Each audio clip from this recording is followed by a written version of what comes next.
Friends, कैसे आप सब। सो बच्चों, आज हमारा टॉपिक है क्रिस्टल फील्ड थ्योरी। क्या है आज? Crystal field theory. जैसा कि बच्चों पहले हमने बैलेंस बॉन्ड थ्योरी पढ़ी, उसमें हमने क्या पढ़ा, थोड़ा सा उसको पीछे वाले को हम रिवाइज कर लेते हैं। देखो, बैलेंस बॉन्ड थ्योरी में हमने ऐसा पढ़ा कि जो मेटल के जो एम्प्टी ऑर्बिटल्स हैं उसमें क्या लीगेंड जो है वो अपने लोन पेयर ऑफ इलेक्ट्रॉन क्या करता है बच्चों? डोनेट करता है। क्या करता है?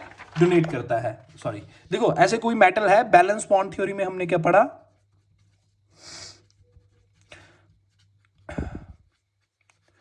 इसमें हमने पढ़ा कि मेटल के जो एम्प्टी ऑर्बिटल्स हैं, ठीक है, सपोज करो ये एम्प्टी ऑर्बिटल्स हैं मेटल के, ठीक है, ठीक है, तो इसमें जो लीगेंड है वो अपने lone pair of electron donate कर रहा है थ्रू कोऑर्डिनेट बॉन्ड। क्या क्या? Through coordinate bond. कौन सा बॉन्ड?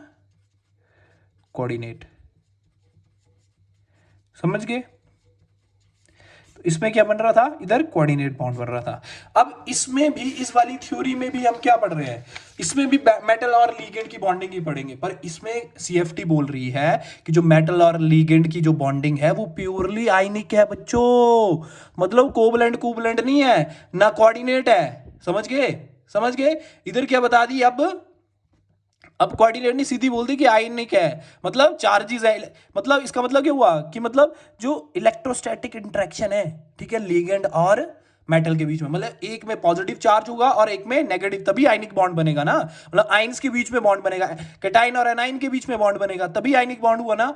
तो इसका मतलब वो क्या है? प्योरली इलेक्ट्रोस्टैटिक इंटरेक्शन है मिडविल मेटल आयंस एंड लीगेंड। अब बच्चों इस थ्योरी के अकॉर्डिंग लीगेंड्स को क्या बोला गया? Point charge. पॉइंट चार्ज मतलब उन पे क्या, जैसे देखो फ्लोरीन क्लोरीन और साइनाइड है, इस पे नेगेटिव चार्ज आ रहा है ना, तो इसको पर्टिकुलर हमने क्या बोला गया? पॉइंट चार्ज है। मतलब नेगेटिव चार्ज मतलब पॉइंट चार्ज है। समझ गए? और इसको लीगेंड को एक और वर्ड से जाना गया जिसका नाम है पॉइंट डाइपोल। मतलब देखो जैसे ऑक्सीजन है, ठीक है, इस पे पार्शियल नेगेटिव क्रिएट हो गया, पार्शियल पॉजिटिव, फिर इधर पार्शियल नेगेटिव, इधर पार्शियल पॉजिटिव। तो ये जो पार्शियल नेगेटिव चार्ज क्रिएट हो रहा है इसको, और पार्शियल पॉजिटिव जो क्रिएट हो, इसको क्या डाइपोल बोला गया। और जिस मेटल के साथ ये अटैच होगा उधर क्या पॉजिटिव चार्ज होगा। समझ गए? तो इस बॉन्डिंग को क्या बोला गया? इस पर्टिकुलर लीगेंड को क्या बोला गया? Point dipole. समझ गए? Point dipole. डाइपोल क्यों बोला? क्योंकि पॉजिटिव नेगेटिव चार्ज बन जा रहे हैं ना यहाँ पे। डाइपोल मतलब दो पोल क्रिएट हो जा रहे हैं ना, उसी को पॉइंट डाइपोल बोला गया। बच्चों ये थ्योरी जो है ना, ये सिर्फ ट्रांजिशन डी ब्लॉक एलिमेंट्स के ही बारे में बात करती है, ना पी ना एस। समझ गए? सिर्फ ट्रांजिशन मेटल्स के बारे में ही बात करती है, मतलब डी ब्लॉक एलिमेंट्स के बारे में ही बात करेगी। अब बच्चों डी ऑर्बिटल्स शेप्स देख लो, डी ऑर्बिटल्स की देखो, d x square minus y square on the axis ऐसे होंगे। याद रखना, ये बहुत इंपॉर्टेंट है। डी जेड स्क्र कैसे होंगे? क्योंकि इस थ्योरी में आप सिर्फ डी ऑर्बिटल्स के बारे में ही पढ़ेंगे, उनकी ही स्प्लिटिंग पढ़ेंगे। इसमें आप पढ़ेंगे कि strong field weak field ligand के बारे में बता रहा था ना मैं, तो वो क्या होते हैं, वो इस थ्योरी ने डिफाइन किए थे कि स्ट्रॉन्ग फील्ड लीगेंड क्यों पेयरिंग हो रही है, क्या रीजन है पेयरिंग के पीछे, क्या है वीक फील्ड क्या होता है, स्ट्रॉन्ग फील्ड क्या होता है। समझ गए? पहले ये समझो। देखो शेप्स ऑफ डी ऑर्बिटल 5 में है, d square, d x square minus y square, d z square, d x y, d z y और डी जेड एक्स। मतलब d x square minus y square ये ऑन द एक्सिस है orbital. समझ गए? D z square भी on the axis है, और d x y, d z y, d z x ये बिटवीन द एक्सिस आ रहे हैं। इनके लोब्स जो है ना ऑर्बिटल्स की, ये बिटवीन द एक्सिस आ रही हैं। समझ गए? ये शेप्स हैं डी ऑर्बिटल्स की। और कितने डी ऑर्बिटल्स हैं? 5। कौन से हो गए? D x square minus y square, d z square, d x y, d y z, d y z या जेड वाई कर लो, ठीक है, और डी जेड एक्स। समझ गए? और ये दो जो होते हैं ये ऑन द एक्सिस होते हैं, ये याद रखो, ये बहुत इंपॉर्टेंट चीज है।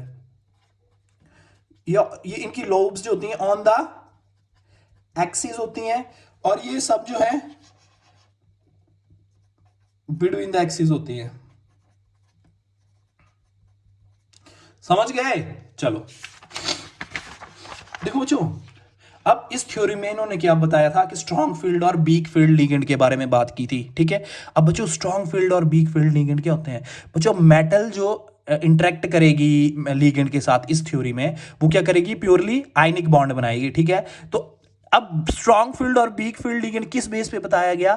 इसमें जो होगा, जैसे कि डी ऑर्बिटल्स हैं, तो जब लीगेंड अप्रोच करेगा डी ऑर्बिटल्स को, तो उनमें क्या कर देगा? अगर स्ट्रॉन्ग लीगेंड अप्रोच करेगा तो क्या ज्यादा स्प्लिटिंग कर देगा, और वीक फील्ड लीगेंड अप्रोच करेगा तो वो कम स्प्लिटिंग करेगा, ठीक है। अब आपकी डेफिनेशन पता लगनी चाहिए। ये डिफाइन किया है इसने इस थ्योरी की, स्ट्रॉन्ग फील्ड लिगेंड क्या है और वीक फील्ड लिगेंड क्या है। जब भी मेटल स्ट्रॉन्ग फील्ड लिगेंड की फील्ड में आएगी तो उसकी स्प्लिटिंग, अब कौन सी मेटल होगी, डी ब्लॉक की, तो डी ब्लॉक जो एलिमेंट है, डी ब्लॉक की जो मेटल है उसकी कितने ऑर्बिटल है, देखो 5। तो ये ऑर्बिटल जब मान लो स्ट्रॉन्ग फील्ड लिगेंड के प्रेजेंस में आ गए तो इनकी स्प्लिटिंग ज्यादा हो जाएगी, समझ गए। और अगर वीक फील्ड लिगेंड की फील्ड में आ गए तो इनकी स्प्लिटिंग कम हो जाएगी, समझ गए, समझ गए। मैंने लिखा है इन strong field ligand splitting will be more, in week field ligand splitting will be less. आपको पता लग गया ना स्ट्रॉन्ग फील्ड और वीक फील्ड लिगेंड कैसे पता लग रहा है। ये जब हम डी ऑर्बिटल्स को, जब डी ऑर्बिटल्स मैटर रखी होगी ना, जब लीगेंड के, मान लो कि कोई लीगेंड आया, ठीक है, अब डी ऑर्बिटल जो होगी उसके ऑर्बिटल्स तो पड़े होंगे। जब ऑर्बिटल जो है इसकी जैसे जैसे लीगेंड इसको जैसे जैसे देखो ये ऑर्बिटल है, डी ऑर्बिटल है, ठीक है, इसकी हमने क्या हुआ, जब लीगेंड की थोड़ी थोड़ी फील्ड में आई तो इसकी डीजर्नेसी होगी, मतलब सभी की एनर्जी सेम होगी, ठीक है। फिर क्या हुआ, जैसे जैसे लीगेंड पास आता जा रहा था, अगर स्ट्रॉन्ग फील्ड था तो ये स्प्लिट हो गए, ठीक है, तो ज्यादा स्प्लिट हो जाएंगे। अगर वीक फील्ड होगा तो जैसे ही डी ऑर्बिटल्स कम स्प्लिट हो जाएंगे, मतलब टूट जाएंगे, दो भागों में बढ़ जाएंगे, ठीक है। इसको हम बोल देंगे T2G और इसको बोल देंगे EG, इसको भी क्या बोल देंगे EG और इसको भी T2G। समझ गए क्या बोलना चाह रहा मैं। जैसे ही डी ऑर्बिटल्स स्ट्रॉन्ग फील्ड की लीगेंड में आएगी, जैसे ही डी, ये मेटल के ऑर्बिटल्स है ना, जब ये मेटल के ऑर्बिटल स्ट्रॉन्ग फील्ड लीगेंड की फील्ड में आएंगे तो ये स्प्लिट कर जाएंगे। अगर स्ट्रॉन्ग में आएंगे तो इनकी ये जो डेल की वैल्यू, डेल मतलब स्प्लिटिंग की वैल्यू ज्यादा हो जाएगी। अगर ये कम वीक फील्ड लिगेंड की फील्ड में आएंगे तो इनकी वैल्यू, मतलब इनकी जो गैप होगा ना ये बीच का, ये कम हो जाएगा। अगर ज्यादा स्ट्रॉन्ग फील्ड हुआ तो कैसे पता लगाओगे, आप ऐसे ही देख के पता लगा लोगे, ये जो गैप होगा ना ये बड़ा होगा इन दोनों के ऑर्बिटल्स के बीच में, और ये गैप छोटा होगा, ठीक है, स्ट्रॉन्ग फील्ड और वीक फील्ड में, ठीक है। ये क्या डी ऑर्बिटल्स हैं, ये डी जनरेट हुई, क्यों हुई, क्योंकि जब मेटल की फील्ड में आई तो इनकी सभी की एनर्जी सेम हो गई। फिर क्या हुआ, फिर जैसे मैंने आपको बोला था, ये कौन सी ऑर्बिटल है जो ऊपर चली गई, ये चलेगी dx² - y² और dz², और नीचे कौन रहेंगी dxy, dyz और dzx। क्यों ये ऊपर वाली ज्यादा स्प्लिट कर गई, क्योंकि ऑक्टाहेड्रल शेप क्या होती है, ऐसे ऐसे ऐसे ऐसे। अब जस्ट मैं आपको बता रहा हूं ये, तो मेटल में जो था क्या था, मैंने डी ऑर्बिटल्स में बताया था, ये देखो कि ये जो लोब्स हैं dx² - y² और dz², ये ऑन द एक्सिस है। तो जब ligand on the axis approach करेगा तो ये वाले ऑर्बिटल्स में ज्यादा क्या होगा, रिपल्शन क्रिएट होगी, समझ गए, आपस में भिड़ेंगे। अगर आपस में भिड़ेंगे तो ये भी नहीं मानेगा, ठीक है, मेटल के ऑर्बिटल में नहीं मानेंगे और लीगेंड भी नहीं मानेगा, ठीक है, कि मैं बड़ा, ठीक है। इससे क्या होगा, जब लड़ाई होगी तो एनर्जी निकलेगी, ठीक है, और इसकी वजह से क्या, ये गैप बढ़ जाएगा, समझ गए, और ये सेम भी वैसे रहेगा, ठीक है। और ये जो होगा ये गैप, इसको हम बोलेंगे बैरी सेंटर, क्या बोलेंगे, बैरी सेंटर, ठीक है। और इसकी वैल्यू को हम लेते हैं 0.6 और इसकी -0.4, समझ गए, समझ गए। ये क्रिस्टल फील्ड स्प्लिटिंग की वैल्यू निकालनी होगी, कितनी वैल्यू है डेल की, ठीक है, तो हम निकाल सकते हैं, समझ गए।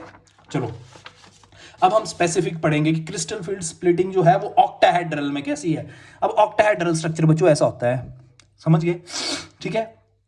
अब मैंने आपको लीगेंड्स के, सॉरी, ऑर्बिटल्स के बारे में बता दिया आपको, ये 5 ऑर्बिटल हैं, सिर्फ इनकी बात होगी क्रिस्टल फील्ड स्प्लिटिंग में, और ना पी की ना एस की, ना एस ऑर्बिटल्स की ना पी की, सिर्फ डी ऑर्बिटल्स की बात होगी, ठीक है। तो इसमें क्या होगा ऑक्टाहेड्रल में, इसमें जो होगा, जो dx² और dx² और dz² है ना, ये वाले ऑर्बिटल्स जो है ना, ये ऑन द एक्सिस लोब्स हैं। तो लीगेंड जो अप्रोच करेगा इसमें ना, वो क्या कर रहा है, ऑन द एक्सिस कर रहा है, समझ गए। जब ऑन द एक्सिस कर रहा है तो ये लोब्स तो पड़ी हुई हैं, ये ऑर्बिटल तो पड़ा है ऑन द एक्सिस, तो रिपल्शन होगी, जिससे क्या होगा, ये स्प्लिटिंग जो होगी ना, ये वाली स्प्लिटिंग आ जाएगी ऑक्टाहेड्रल में, ये वाली, समझ गए, समझ गए। क्यों आई ऐसी स्प्लिटिंग, बताओ। क्योंकि आप बोलेंगे सर कि क्यों 5 ऑर्बिटल्स को तोड़ के 2 ऊपर कर दिए, 3 नीचे कर दिए, क्या रीजन था, due to strong field ligand और वीक फील्ड लिगेंड। अगर इन दोनों की बात होगी, जब भी कोई लिगेंड, अगर आप बोलेंगे कि सर गैप क्यों ज्यादा है, तो आप स्ट्रॉन्ग और वीक का बात बोलना, ठीक है। अगर आप बोलोगे सर ये 2 में क्यों टूट गया, 3 में क्यों टूट गया, क्यों ऐसा नहीं हुआ कि तीनों की तीनों, 3 ऊपर आ गई और 2 नीचे आ गई, क्यों, क्योंकि बच्चों मैंने आपको बताया क्या, कि डी ऑर्बिटल्स की शेप जो होती है d x square minus y square और डी जेड स्केयर की ये ऑन द एक्सिस होती है। तो जब ऑक्टाहेड्रल में ligand on the axis approach कर रहा है तो ये इन दोनों ऑर्बिटल में क्या रिपल्शन ज्यादा क्रिएट हो रही है, जिससे इनकी एनर्जी बढ़ जा रही है और ये 3 कम एनर्जी वाले रह जा रहे हैं ऑर्बिटल और 2 ज्यादा। तो जिसकी एनर्जी ज्यादा वो क्या करता है, ज्यादा उछलता है ना, तो ये ज्यादा उछल रहा है तो ये ऊपर चला गया, ठीक है। और ये नीचे 3 ऑर्बिटल नीचे रह गए, समझ गए, समझ गए। और देखो 3 orbital lobes between the axis होती है, समझ गए। ये देखो ये 2 ऑर्बिटल ऑन द एक्सिस, देखो एक्सिस मतलब देखो लाइन पे आ रही है ना लोब्स। और ये अब आप बोलोगे सर आपको कैसे पता लगा, बच्चों एक्सपेरिमेंटल हैं ये सब चीजें, ठीक है, समझ गए क्या है एक्सपेरिमेंटल, ठीक है। ये ऑन द एक्सिस है, ये बिटवीन द एक्सिस दिख रही है ना, एक्स और वाई के बीच में दिख रही है, देखो बीच में दिख रही है, बीच में दिख रही है, तभी इनकी जो स्प्लिटिंग हुई वो क्या हुई, वो कम हुई इसके कंपैरिजन में, समझ गए। आगे क्या लिखा है, एज वी नो कि ये वाली लोब्स जो हैं 2 are on the axis and ligands are approaching on the axis, देखो so repulsion takes place, hence energy of these two will become high and then rest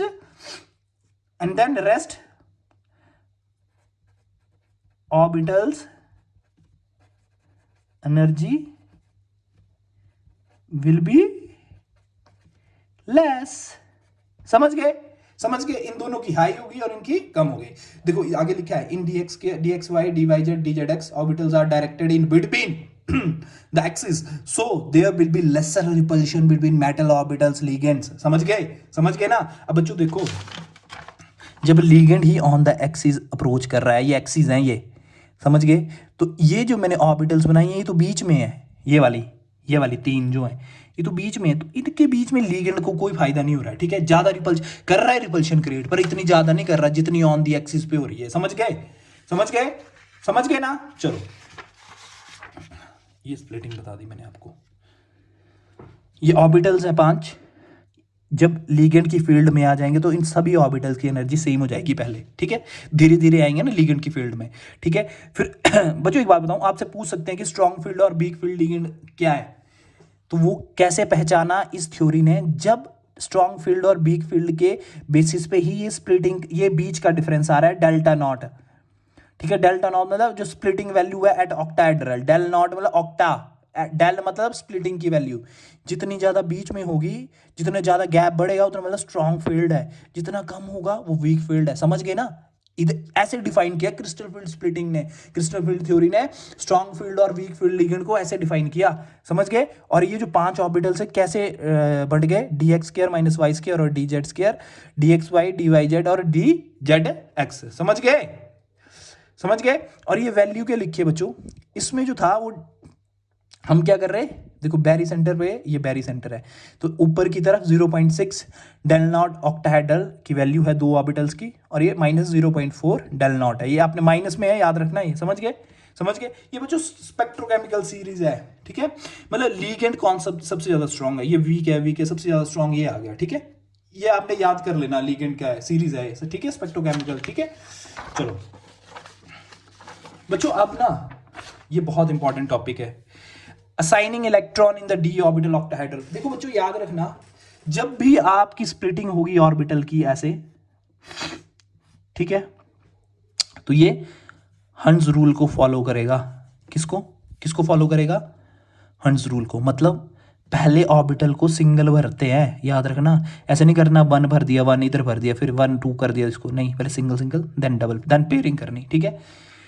अगर del nought is less than P, मतलब अगर splitting की value कम है pairing से, ठीक है, मतलब पेयरिंग की ज्यादा है, ठीक है, पेयरिंग की एनर्जी ज्यादा है, मतलब पेयरिंग करनी होगी अगर हमने तो हमें ज्यादा एनर्जी देनी पड़ेगी, तो हम क्या करेंगे, तो हम प्रेफर क्या करेंगे, तो क्रिस्टल फील्ड स्प्लिटिंग है, हम पेयरिंग नहीं करेंगे, तो मतलब हम क्या करेंगे, चुपके से अगर हमने 4 भरने होंगे तो चुपचाप ऊपर चले जाएंगे, जंप कर जाएंगे, क्योंकि ये वीक फील्ड लिगेंड में होगा ऐसा, वीक फील्ड क्या करेगा, इनकी स्प्लिटिंग गैप जो होगा कम होगा, तो जरूरी हमने इधर पेयरिंग करके इतनी ज्यादा एनर्जी खर्च लेनी, जब हमारा एक इलेक्ट्रॉन ऊपर जाके इजीली चला जा रहा है जंप करके, समझ रहे, जब हम इजी में आराम से भर सकते हैं तो क्यों हम पेयरिंग करवाएं, क्योंकि मैंने बोला है कि डेल नॉट की लेस देन है पी, मतलब जो गैप है क्रिस्टल फील्ड स्प्लिटिंग जो है बीच के ऑर्बिटल्स में वो कम है पेयरिंग के, ठीक है, मतलब पेयरिंग करने में हमें ज्यादा एनर्जी देनी पड़ेगी, समझ गए।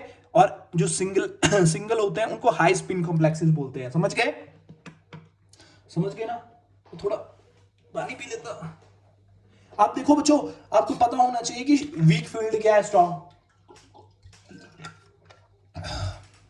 पता लग रहा है आपको weak field strong field ligand का? ये आपको ना थोड़ा कंफ्यूज करेगा, मुझे पता है, मुझे भी कंफ्यूज किया था ये कभी पहले। ठीक है, आपने सबसे पहले ऐसा समझो कि इसमें पेयरिंग की एनर्जी ज़्यादा है। तो बच्चों जिसकी एनर्जी ज़्यादा होती है ना उसको हम प्रेफर नहीं करते हैं। हमेशा स्टेबल चीज़ को ही प्रेफर किया जाएगा केमिस्ट्री में। तो स्टेबल क्या है थोड़ी कि स्प्लिटिंग की वैल्यू कम है, मतलब ये आसान है हमारे लिए ऊपर भरना। पेयर करना बहुत डिफिकल्ट है। क्यों? क्यों? क्योंकि जब इनका वीक फील्ड लिगेंड ऑर्बिटल्स को अप्रोच कर रहा है तो ये जो स्प्लिटिंग की वैल्यू है बहुत कम है, गैप ही बहुत कम है, तो हमारे लिए आसान है ऊपर इलेक्ट्रॉन भरना। समझ गए? और जब स्प्लिटिंग की वैल्यू ज़्यादा होगी, मतलब ये बहुत गैप होगा बीच में, मतलब इलेक्ट्रॉन का ऊपर जा पाना, ऊपर भरना मुश्किल है, तो ये क्या करेगा? पेयरिंग कर देगा। पहले सिंगल भरेगा और फिर पेयरिंग कर देगा। समझ गए? और ये ये कॉम्प्लेक्सेस लो स्पिन कॉम्प्लेक्सेस होंगे, मतलब पेयरिंग हुई होगी यहाँ पे। समझ गए?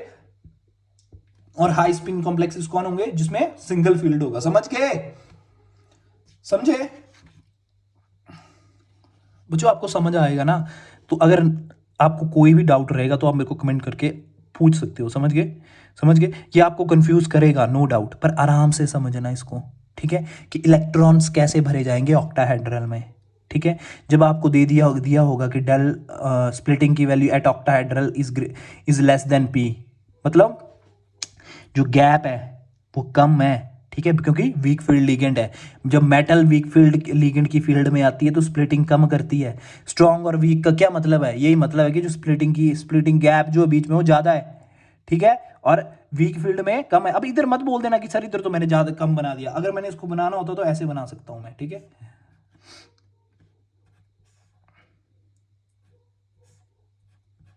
समझ गए? ये आया गैप। समझ गए? ये आया गैप। समझ गए? ये ईजी। और ओए सुनो सुनो सुनो सुनो सुनो, हाँ T2G। ठीक है, जब मैं स्क्वायर प्लेनर पर पढ़ाऊंगा आपको ना तब आप समझेंगे इस बात को। ठीक है, अभी मत, अभी इसको ऐसे रहने दो। तो ये जो डेल नॉट की वैल्यू है ये ज़्यादा है। क्यों है? क्योंकि स्ट्रॉन्ग फील्ड लिगेंड की प्रेजेंस में ये स्प्लिटिंग हुई कि जिसकी एनर्जी बढ़ गई, और ये वीक फील्ड की इसमें हुई। ठीक है, ये डेल नॉट है। ठीक है, ये लार्ज है। समझ गए? लो स्पिन क्यों बोला? कि पेयरिंग होगी। और हाई स्पिन क्यों बोला? क्योंकि सिंगली फील्ड है। समझ गए? चलो बच्चों, अब टेट्राहेड्रल कॉम्प्लेक्सेस में ऑक्ट्रा का उल्टा हो जाएगा। ठीक है, अब जो लिगेंड अप्रोच करेगा ना वो बिटवीन द एक्सिस करेगा। क्या करेगा? Between the axis. तो जिसकी वजह से dxy dyz और dzx की एनर्जी ज़्यादा हो जाएगी, और dx square minus y square और dz स्क्वायर की कम हो जाएगी। समझ गए? और ये सॉरी, इसको T2 कर लो और इसको E कर लो। जी सब्सक्रिप्ट हमने क्यों हटा दिया? क्योंकि इसमें सेंटर ऑफ सिमेट्री नहीं है। अब ऑक्टाहेड्रल की स्ट्रक्चर देखोगे तो इसमें सेंटर ऑफ सिमेट्री था। इस साइड भी सेम था, इस साइड भी सेम था। जब एक पॉइंट से इस साइड को जाए, इस साइड को जाए, अगर हमें सेम एटम मिल जाए या एलिमेंट मिल जाए तो वो क्या? सेंटर ऑफ सिमेट्री कहलाती है। तो इसमें सेंटर ऑफ सिमेट्री नहीं होगी टेट्राहेड्रल में। समझ गए?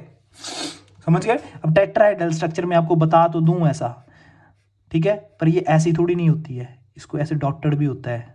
समझ गए? तो इसमें कोई सिमेट्री नहीं होती। अगर इधर है तो इधर कुछ नहीं है। ठीक है, अगर इधर लिगेंड अप्रोच करेगा, मतलब मान लो तो इस साइड से करेगा, ये तो आगे की तरफ है तो इसके सामने थोड़ी नहीं है। समझ गए? ये 3D स्ट्रक्चर है। समझ गए?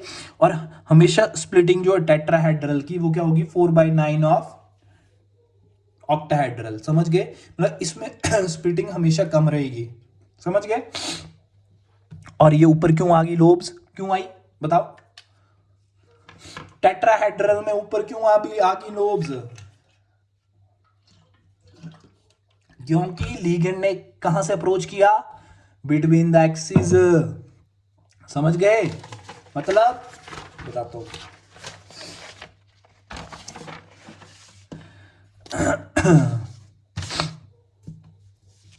जब लिगेंड ने बिटवीन द एक्सिस अप्रोच किया यहां से, तो इनकी एनर्जी बढ़ गई। इन तीन लोब्स, ये जो लोब्स हैं ना इनकी एनर्जी, तीन ऑर्बिटल्स की एनर्जी बढ़ गई। क्यों? क्योंकि लीगेंड इनको on between the axis approach कर रहा है। अब ऑन द एक्सिस की वाली नहीं रही, अब इनकी एनर्जी नीचे चली जाएगी और इनकी ऊपर। समझ गए?